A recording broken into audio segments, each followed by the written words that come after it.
In a faraway land, there was a vast, peaceful forest filled with towering trees. Among them lived a little dragon named Lumir. Unlike the dragon's old tail, Lumir didn't breathe fire. He breathed cool wind and had a deep love for nature.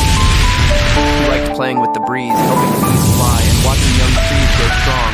One day, the air smelled strange. Smoke was rising. A fire had started at the edge of the forest.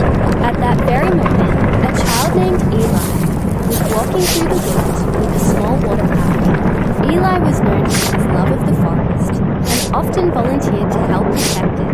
When Eli saw the flames creeping through the bushes, he didn't run. Instead, he used his water to try to stop the fire and signaled for help.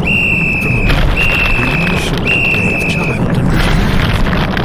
He swooped down and used his icy breath to help protect the flames. Soon, the forest rangers arrived.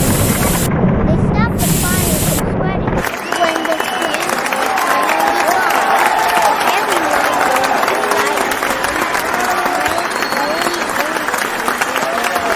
From that day on, Lumir and Eli became best friends.